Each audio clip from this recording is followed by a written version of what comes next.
of August 4th just to commence. We've got a agenda before us. Any questions or concerns before we move to acceptance of that? Member Wilson? Thank you, Chair Creasy. I'll move the agenda as presented. Thank you. Anyone else? All those in favor? That is unanimous. Thank you. And our minutes from July 21st. Does everybody have an opportunity to go through those? Are there any items of concern in there? Revisions you missed? No, they're up to order. Member Hibbs? I'll move that we accept the minutes as presented. Thank you. Anyone else have anything? All those in favor? So accepted. Thank you. So today we do have two applications before us. The first one, item 4.1 is a side yard setback variance on an existing detached garage at 5227 48th Street. In full disclosure, the proponent is a spouse of my nephew. So I just want that to be known. I do not think that there is, according to the MGA, there is no conflict there, and there certainly is no pecuniary interest at stake, but I want everybody to certainly be clear of that anyway. So let's, I've got Officer Kirk as presenting. Obviously she is on holiday, so she will be, and Manager Nancy, we appreciate you taking us through this item, please.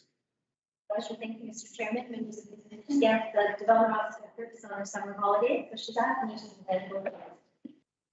The first one, 4.1, is file number 61251.58. It is a side yard setback variance at 5227 48th Street, Lot 6, Block 15, Plan 241 M1. The property is designated R1. The airport over here does show that it's an existing property in an established neighborhood, essentially located in the homes. And we just moving to the next slide. The applicant is requesting 100% side yard setback variance for an existing detached garage. The garage was constructed in 1965 under a permit at that time. The drawing that we have on the next slide does show where the side yard variance is required. The garage was built basically at the property line, so that is 100% variance. Everything else on the property is in compliance with the plan. We do have a photograph taken recently of the property, and so you can see where the approximate property boundary is. The garage is just slightly encroached onto the neighboring property. Neighborhood property consultation, as per the public consultation policy, was conducted. 25 surrounding property owners were notified. We have received 3 responses in support of the property. In terms of analysis, the garage has been in place since 1965, which is well over 50 years. The applicant wishes to keep the structure in place. Variance is required to comply with our current land use bylaw number 400, as the garage does not meet the side yard setback in that one location. Municipal Planning Commission is being asked to consider this variance. You know, as I mentioned, there is an encroachment, just on the next slide. So the garage projects a little bit over onto the property line of the adjacent lot, and therefore, as a condition of any variance approvals, a private encroachment agreement between the 2 neighbors would be required, or alternately, the garage needs to just be adjusted so that they stay within there, or that they were only contained within their own house. So that would be the choice of the applicant. In terms of a recommendation, because the garage is existing and no letters of concern were received, and in fact letters of support were received, Planning and Development Department is recommending support of the 100% side yard setback variance for the garage at 5227 48th Street. Noting that there are some conditions that would be important around the encroachment with the adjacent lot, to address that in some way, either by a private encroachment agreement or by modifying the use of the structure, and that drainage from the roof and from the site is managed. We have prepared a resolution as well for the Municipal Planning Commission's consideration based on that recommendation. Thank you. Appreciate that. Thank you. Would like to start? Member Hibbs? I do have a question. So regarding that slide, that's the picture of the garage. So you can see the garage door.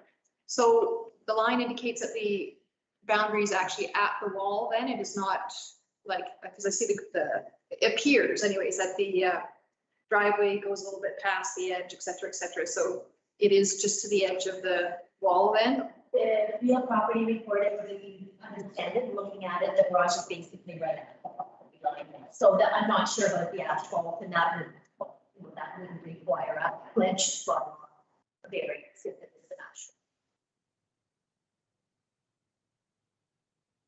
I was curious if we did any research into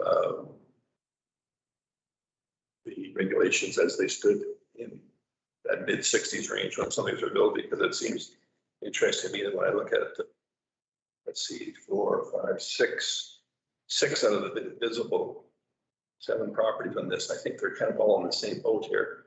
So I'm just wondering if that was obviously an accepted practice at that particular time, or if we. Certainly the regulations in the R1 will have changed since 1965, so that could be part of it. I think maybe the garage over time has been modified a little bit from the original use, or just maybe the field's a little bit closer than the original permit. So things changed in 55 years, and so that's why we're here today. Member Hibbs?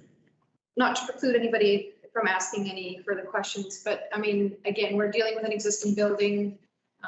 It seems unreasonable to demand something different other than what's being spelled out in the conditions. I think they're, again, reasonable.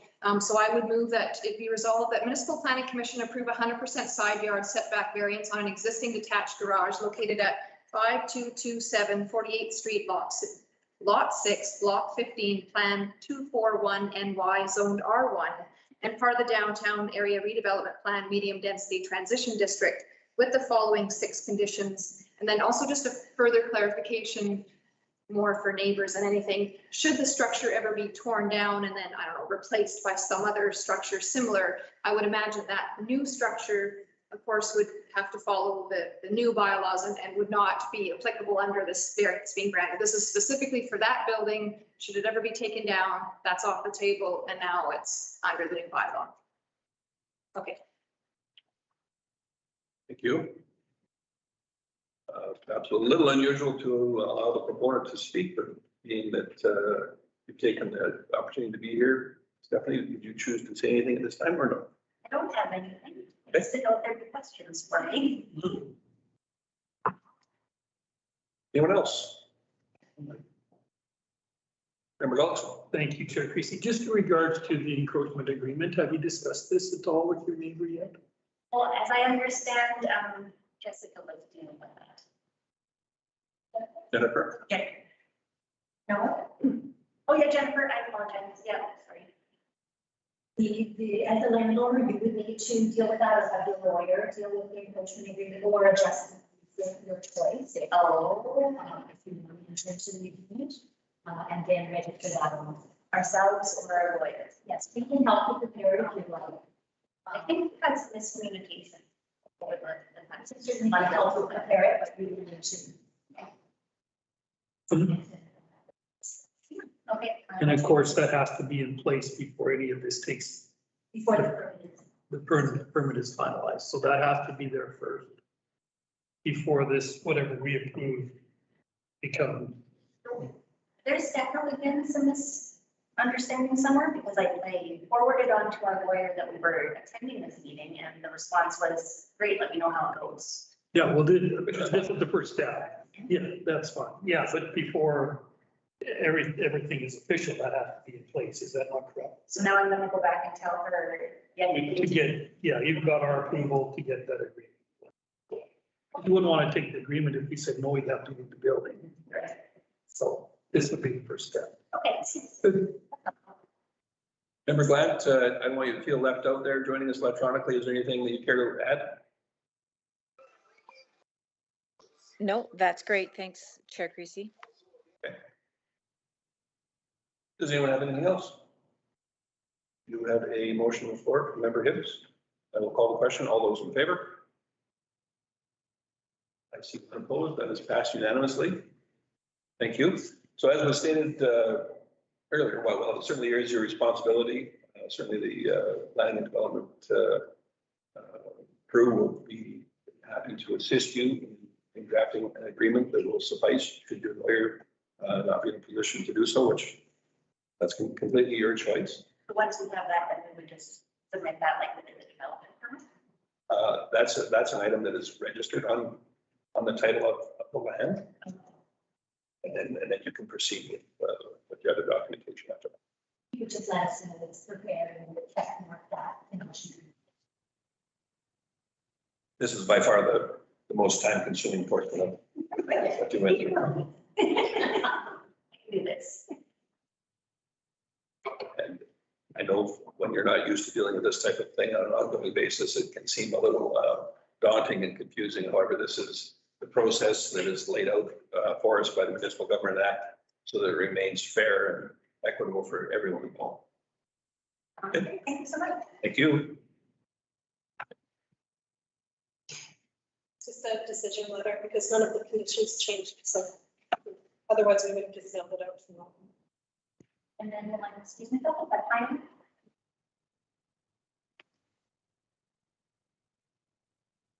All right. The next item before us, item 5.2, the landscaping variance for Clover at 5515 52nd Avenue. Who's going to take us through this item? All right, Manager Hackett, go ahead. Thank you very much. So yes, another variance for consideration. This is the landscaping variance at 5515 52nd Avenue. Lot 7, block 24, and RN1E. This property is also designated R1 and in the downtown area overlay. The area photo that we're just having come up next was taken a couple of years ago, so it does show the property, but before it was redeveloped, there is a new home on the property. This is the older property, but it does show the location in an established. The next drawing we have is the plot plan that was approved for the new house that is there in 2020. And it does show the proposed house, or the house and garage, as well as the landscaping for wash, draw, raised flower beds, and some. The landowner is here tonight. He did contact planning earlier this year in June and asked that he was ready for an inspection. That's in order to get the landscaping deposit returned. That did go to the site on June 22nd, 2021. While we were there, we observed that the approved landscaping plan, that there was a variance from the approved landscaping plan, and that had been all washed off. We did have some green cover there. In discussing with the landowner, we learned that that is Clover. So Clover was new for us in Macomb. We don't have that anymore. We did start looking into how the city of Macomb land use bylaw defines landscaped area. Next slide. So a landscaped area, the purpose of landscaping is to make land more attractive and desirable by the use of any or all of the following: grass, trees, shrubs, and ground cover, limited to decorative rock, bark, or mulch. And so that's from the land use bylaw. So then we were looking and thought, well, we don't have a definition of clover. We also don't have a definition of grass. But it is referred to throughout the bylaw and in section 8 about landscaping and grass. Clover is not mentioned. However, we have included some information from a local seed provider that illustrates some of the types of seed mixes that commonly go into lawn or grass. So you can see that it's not just the grass, that there is a variety of different lawns will have different. We are tonight requesting or dealing with a request for a variance because Clover is not specifically noted in the land use bylaw and given the variation from the original approved landscape plan.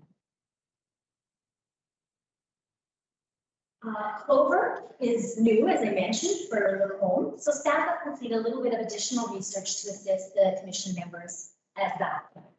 We did reach out to some comparator municipalities, and 7 of them responded to us. The 7 are listed there.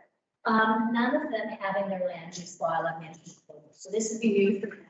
And in speaking with their development officers and their planning staff, they haven't had an application for Clover, so it is quite a new thing.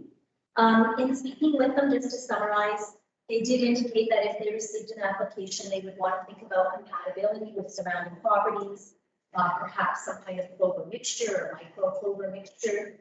And then maybe some testing in non-residential areas, which is what the city of Red Deer is currently doing to see how clover. So these were identified as some of the factors that they would use other municipalities. We also reached out to the City of Lacombe administration.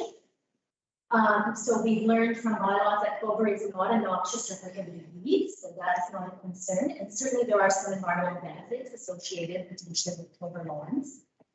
However, there were concerns about clover spreading to neighboring properties, and that perhaps pre-approval, such as in a new neighborhood where all the property owners are using clover, or mixing it in with the grass and trees would be preferable.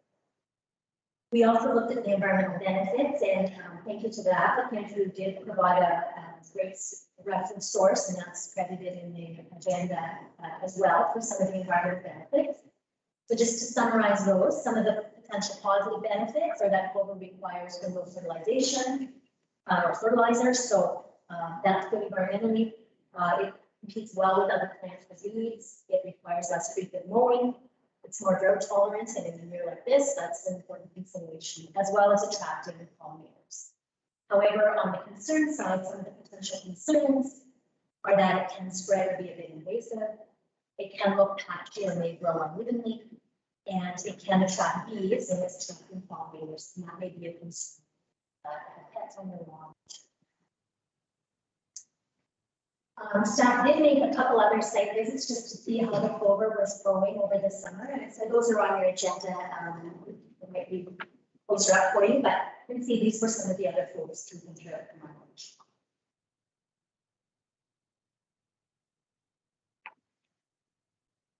And then we conducted neighborhood property consultation with 24 surrounding property owners. We received one response and report. And one response. We can copies of those are on the agenda for the meetups. They're including the letter.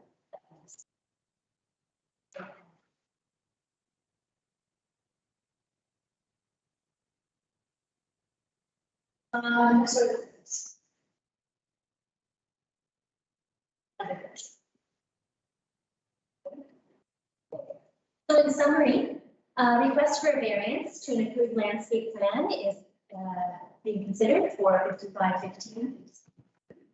The variance request is for the use of clover in place of other landscaping, such as a water draw that was included grass. Clover is not listed in the land use bylaw. No comparative municipalities currently allow clover as a lawn. Clover can have environmental benefits. There have been some administrative and neighborhood concerns about clover spreading. So in terms of a recommendation, Planning and Development Department is recommending the refusal of the landscaping variance to allow clover in lieu of grass seed or sod. And our rationale is that clover is not listed in the land use bylaw, and therefore a suitable mix or a percentage of mix has not been established for the home. Clover as a lawn is being tested in places, but no comparative municipality has allowed it yet. And concerns that the front yard landscaping in the downtown area development plan infill area being spread or unwanted impact on neighboring. Well, certainly, as mentioned in the agenda, staff would like to test out Clover perhaps in the area, in non-residential area, or determine how it performs in the home, but to add it eventually to the land use bylaw, but at this time the testing hasn't occurred. And so in terms of options for resolution, a recommended option one is that the Municipal Planning Commission review the landscaping variance. Staff have also prepared a second option, which would see the Municipal Planning Commission consider approval with 7 conditions. And those conditions would identify uniquely that the applicant provide an updated landscaping plan. That's not in the agenda package, but we just have it in our back. An updated landscaping plan, that the applicant add grass seed to the clover to just have a mix, and to ensure that the clover doesn't spread those continue. So those are the 2 options.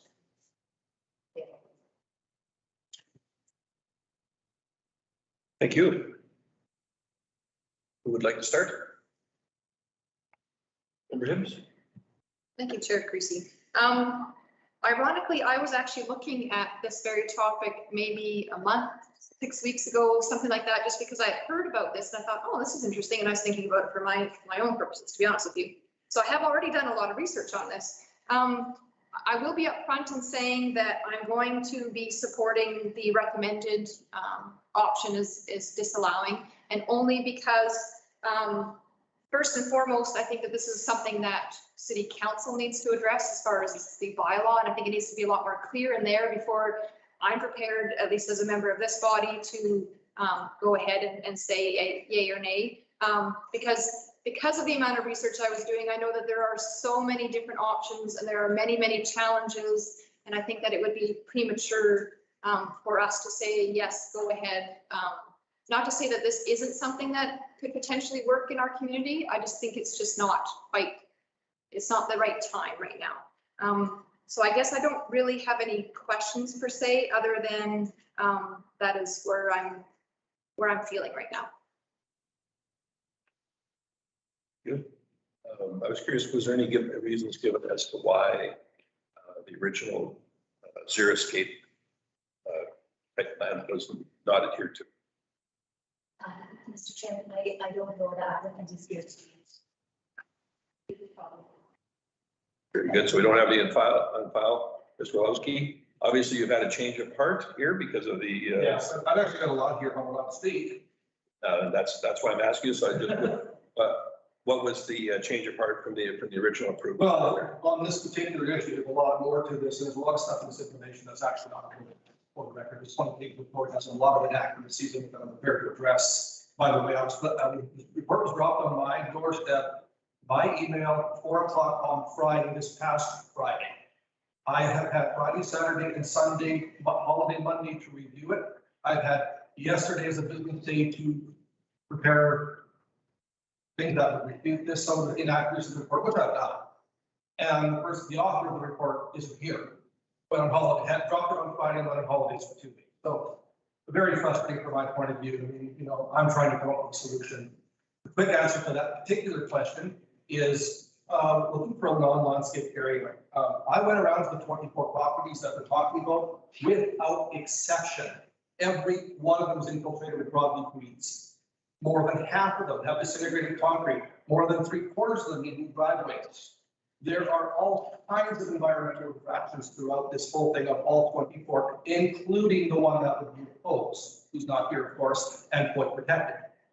When I did it, I was trying to keep an area that was maintenance-free, the wash block.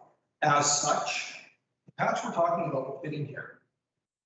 To its south boundary, it has sidewalk, pavement, and the neighbor's house. So infiltration will have to take a period of at least 100 feet. To its left side, the east side. It is bordered by 12 inches of concrete. Most plants do not travel through concrete. If it could, then it will be met by landscape fabric, commercial grade, another 20 feet. So now we're up to 20 feet plus concrete before it could ever approach the neighbor's yard. The backyard is mine. Fence, concrete, landscape fabric, 100 feet of rock, a paved black driveway, then the alley, then the neighbor's house. To the immediate west is my own garage, my own driveway for cars. Again, absolutely no possibility of transfer. I chose to do it because when I started to do it, the lots are so damn big. I started to put down the rock and it looked awful. It was too massive. It was too industrial looking. I went back and I said, okay, fine. I want to change this because it just doesn't look good. It's not appealing to the neighborhood at all.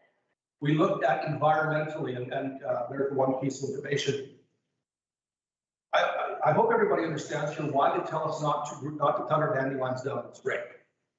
It's the only thing bees have to feed on. The other thing that does a wonderful job of that is clover. These are the things that keep us alive. These are the things that keep crop plants growing. Clover is native to this country, to this hemisphere. Mine is micro clover, it doesn't have a chance to spread. And furthermore, for it to move from one location to another involves a process called scarification, which I do not see mentioned in here and should be mentioned here. Scarification is the process of an animal feeding on clover because it does feed animals. They move to another location and their feces has the seed inside it. And considering I haven't seen any deer, I haven't seen any sheep on my property yet, and consistent hoping that the town of Clover doesn't allow any livestock on my yard, there's no way for it to move. However, I am looking at broadleaf weeds and I'm looking at dandelions infiltrating my yard.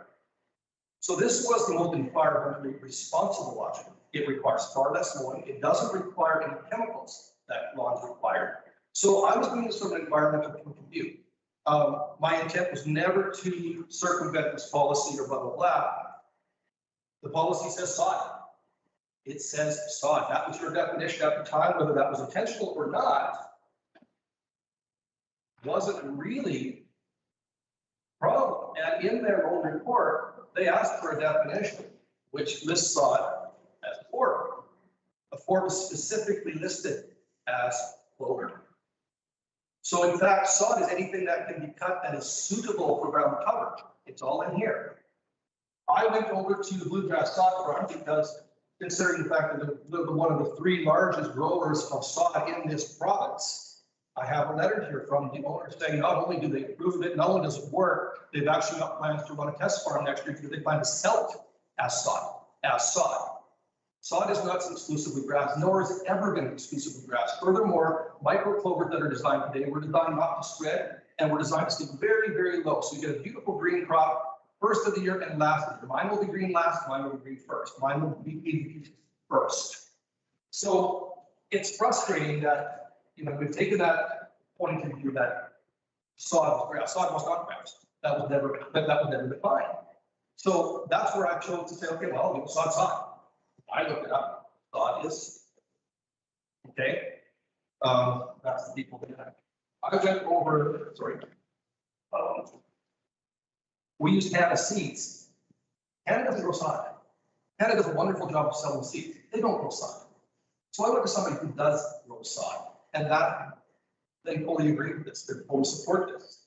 This company that's doing micro clover does. What did they say? Letter, the end of this. These guys sell 275 million pounds of seed across North America every year, and they support everything that is.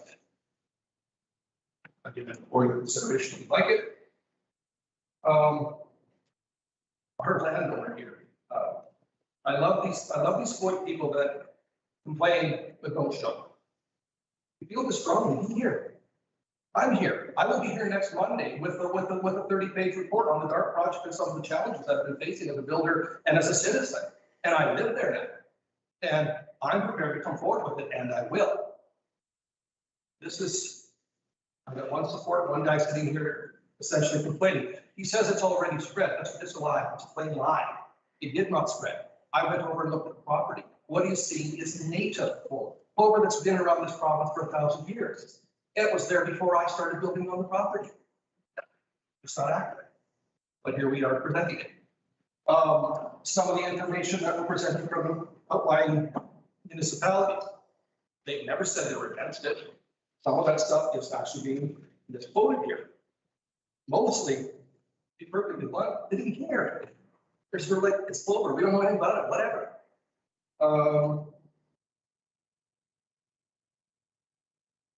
Roma, no comments at all. Airdrie, no comments at all. Blackfall says the seed with grass or sod, that's all they say. We know it's not, we know it's not. We would suggest using Tripoli pretense, a specific type of clover, but that's all they mention. Beneficial to bees, butterflies, and pollinators. Prior to 1960, most lawns and gardens had clover in them. That was what they actually specified. They in fact didn't say no, they didn't say we weren't wanting to test it, they said it was actually in it. They defined that, but that's not what we just presented in this report. Innisfail, don't have any legislation in favor or against. Leduc, new developments are mostly seen with sod rock mulch, but they do not have a variation. Olds, they would support a mixture of micro clover. It doesn't get tall and it doesn't flower at ground level. Because clover requires less fertilizer, less chemicals, and stays green longer, good for bees. Isn't a weed, it's a native plant. That is what Olds actually said. Red deer, not permitted because precedent setting still in testing stages across the province. So in fact, they're actually looking at it. Rocky Mountain House, zero landscaping is defined as creative, natural. For constructing low maintenance, water efficient, sustainable landscapes. It includes designing the landscaping to native plants and drought tolerant species that require less water and chemicals. Clover meets every one of those requirements. Sylvan Lake does not have anything in the regulations that would prohibit from using. However, they haven't covered such a request. They have a section under landscaping that would almost further support use. That states, the use of xeriscaping or native drought resistant plant materials shall be encouraged wherever possible. That is not what was just presented here. Based on their quick research, Clover lawns seem to be drought resistant, partly making them possibly fall into the above category. We go down further in this report. We talked about it's not a noxious weed, so the city staff said they actually have no jurisdiction here. If the bylaw officer pulled up, there would be nothing for them to do. Pros doesn't require fertilization. They listed this in cons. Clover will attract bees. That's not a con. We want bees. We've had entire movies about bees because we don't want this earth to fall victim to no vegetation. It says it's compatible with gardens.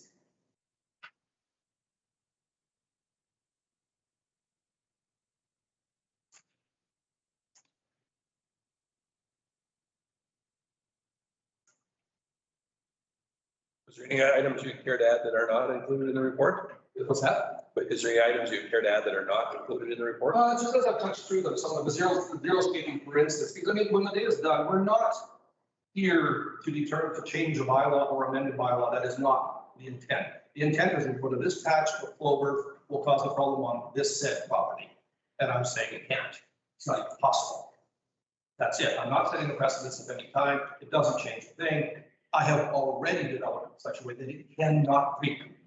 It is confined within my concrete borders. There's simply no risk to anything. And the second, of course, the thing is, we don't have a definition of sod, but the dictionary says that this would be included as sod.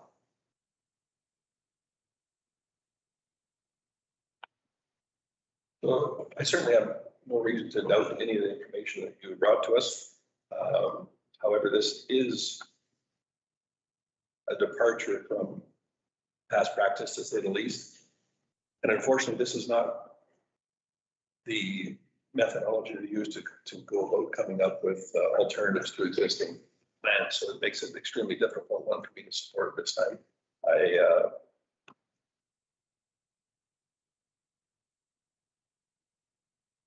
appreciate some of the reasons that you have given for its use, and perhaps in time that very well may become a normal thing. However, at this time, it is certainly not. And I look forward to hearing everyone else's input as well. So, Councilor Gullickson. Thank you, Chair Creasy. I actually went and looked at it and I like it. And I think as long as it's mowed and kept at a reasonable height, I have no issues with it. My lawn is probably 10% clover, but not this clover, obviously. Already, I have no issues with clover as a landscaping plant or material, or however you want to describe it. My concern is the process, not starting this earlier, saying I wanted to call clover and then go through the process. But right now, I have no issues with the clover. I have issues with not doing what was originally planned. That's the only issue. And speaking to that, I thought it was. Yeah. Because like I said, there's no clear definition of sod, and that's not my fault. I researched sod and this fell. Yeah, okay, well, if that's the case, I will. That's why I wasn't trying to. I will be voting for it. So I like the clover, I like the look of it. And as long as the yard is maintained, I have no issues with the clover at all. So, and I think it's a unique and innovative way to do that. And I think environmentally, it is probably one of the best plants we can put out there. I would think that it would probably keep dandelions out better than grass. I don't know that for sure. But I mean, we have other areas that have more dandelions than grass in their lawns. And we allow those because dandelion is not a noxious weed either, right? So anyway, I would be in support of the Clover in your front lawn. As, you know, even as a, I think it's innovative and I think that it's a good addition to it. I have to agree with both of them. As somebody who deals with weeds specifically, I don't have a problem with micro clover. Clover definitely, it's very invasive.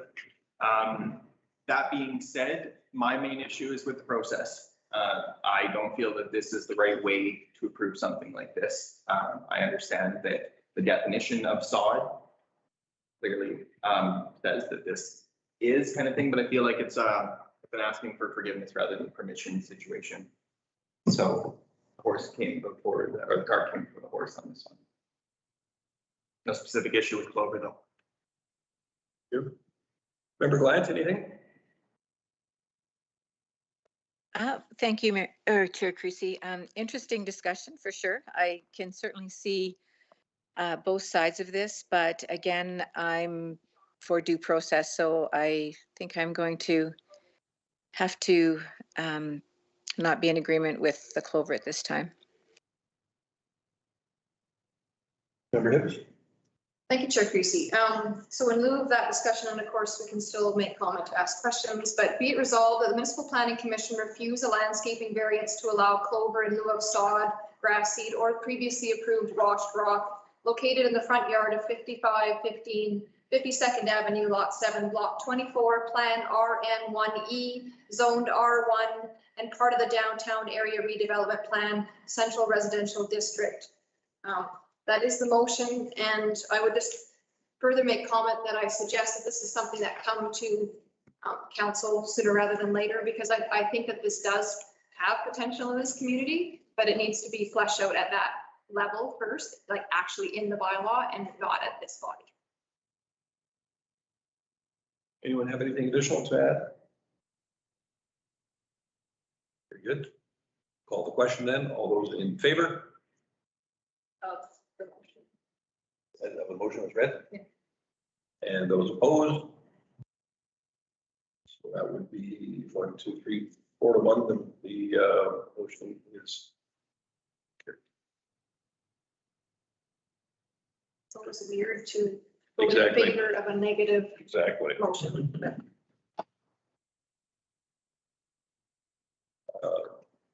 So in closing, Mr. Orlowski, as you can tell, as far as process is concerned, I think it's very well maybe an item that council may be interested in hearing and making some adjustments to the bylaw. I have no idea how that will fare out, but that's certainly where it sits at. We appreciate you attending.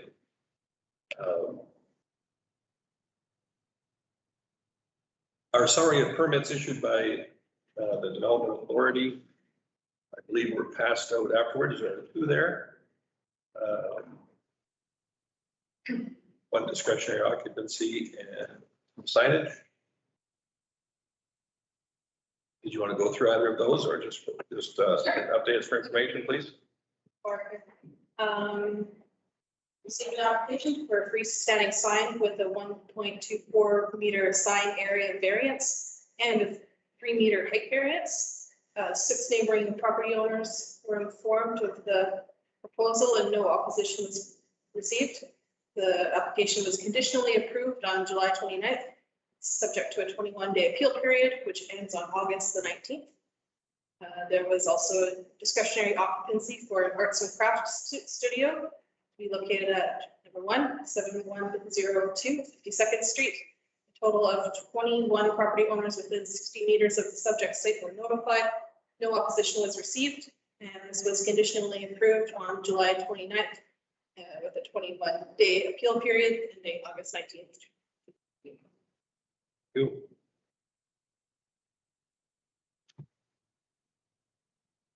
Our next meeting for August 18th, do we have applications at this point in time? Wonderful. So we can add those to that meeting date to your calendar. Does anyone have anything else?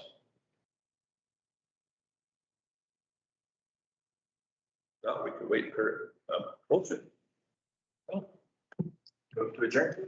Appreciate that. Motion to adjourn made at 5:40. All those in favor? So adjourned. Thank you. Appreciate it, everyone.